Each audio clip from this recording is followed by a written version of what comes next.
दरम्यान या सगळ्या संदर्भात भिसे कुटुंबियांनी नेमकी काय प्रतिक्रिया दिली ती सुद्धा आपण पाहूयात। मग त्यांच्या केबिनमध्ये गेल्यानंतर चेक केल्यानंतर डॉक्टर बोलले की 20 लाख रुपये लागतील भरण्यासाठी। आम्ही म्हणलो की आता थोडं काही करू शकतो, ठीक आहे आता 10 लाख रुपये भरा, तुम्ही डिपॉझिट आता 10 लाख रुपये भरा आणि जर तुमची काही ऐपत वगैरे नसेल कॅपॅसिटी नसेल तर तुम्ही डायरेक्ट ससून हॉस्पिटलला जाऊ शकता, तिथे पण उपचार चांगले होतात। आणि एवढं सगळं हे पेशंट समोर म्हणलं, पेशंटचा बीपी आधीच हाय होता, 150, 100, 160, 100 असा होता। पेशंटला खूप टेन्शन आलं आणि पेशंट बाहेर आल्यानंतर खूप रडत आलं। त्यातच पेशंटनी खूप धसका घेतला। त्यांनी ते जेवढं 20 लाखाचं त्यांनी ते सगळं कोटेशन जे मांडलं ते आमच्यापाशी न मांडता डायरेक्ट पेशंटसमोर ते मांडलं। तर ते मांडत असताना त्यांनी सगळं एक्सप्लेन केलं, तिथं सांगितलं त्यांनी 10 लाख रुपये मिळून तुम्हाला आता भरावं लागेल, तरच आम्ही पेशंटला ॲडमिशन फॉर्म भरून आम्ही ट्रीटमेंट चालू करू। तर आम्ही ॲक्च्युली ते 10 लाखाची अरेंजमेंट करा, त्यांना सांगितलं तुम्ही ॲटलीस्ट तुम्ही प्रोसिजर तरी स्टार्ट करा। तर त्यांनी ते प्रोसिजर स्टार्ट न करता त्यांनी आधी बिलिंग काउंटरला फोन केला। ते बिलिंग काउंटरला आमचे 1-2 जण तिथे उभे होते, मी तिथं थोड्या वेळात पोहोचलो, माझ्याकडे 2-2.5-3 लाख रुपये होते ते मी घेऊन पोहोचलो तिथे। तर त्या आमच्या समोर मॅडमना फोन आला की जोपर्यंत 10 लाख रुपये तुम्ही भरून घेत नाही तोपर्यंत आपण ॲडमिशन तुम्ही फॉर्म पण भरून घेऊ नका। दरम्यान भाजपा आमदार अमित गोरखे यांनी नेमकं काय म्हटलंय पाहूयात। ती प्रेग्नंट असल्यामुळे दीनानाथ हॉस्पिटलला डिलिव्हरीसाठी ॲडमिशनला गेलेली असताना आणि पोटामध्ये कहाणी 2 मुलं होती जी जुळी होती आणि तिथं तिला 10 लाख रुपये अर्जंट भरा, नाहीतर आम्ही ॲडमिशन देणार नाही असं सांगितलं गेलं। 3 लाख रुपये भरण्याची तयारी असतानाही त्या ठिकाणी आम्ही ॲडमिशनच देऊ शकत नाही, क्रिटिकल शस्त्रक्रिया आहे असं सांगितलं गेलं आणि ॲडमिशन नाकारलं गेलं।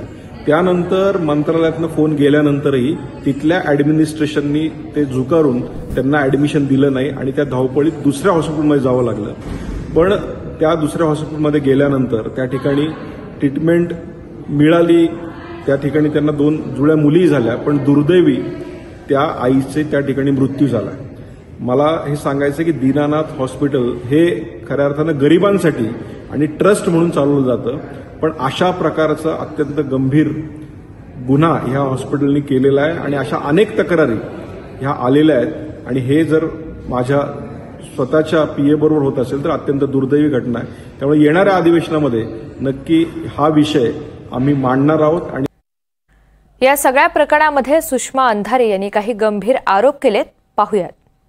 मंत्रालयातनं फोन आल्यानंतर सुद्धा मंगेशकर रुग्णालयाला जराही पाझर फुटला नाही किंवा थोडेही मानवीय दृष्टिकोनातून का होईना, पण आपण एका प्रसूतीच्या वेदनेने विव्हळत असणाऱ्या तरुणीला दाखल करून घेतले पाहिजे असे वाटले नाही। इतका उद्दामपणा, इतकं निर्ढावलेपण तेव्हाच येऊ शकतं जेव्हा सत्ताधाऱ्यांचं राजछत्र भरभक्कम पाठीशी असतं।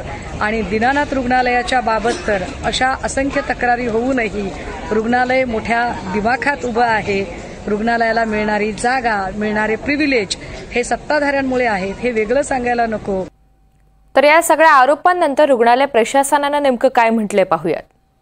मी प्रथम सांगू इच्छितो की दीनानाथ मंगेशकर हॉस्पिटल या पूर्ण प्रकरणाची केसची माहिती घेऊन शासनाकडे त्याचा संपूर्ण अहवाल चौकशीसाठी पाठवणार आहे।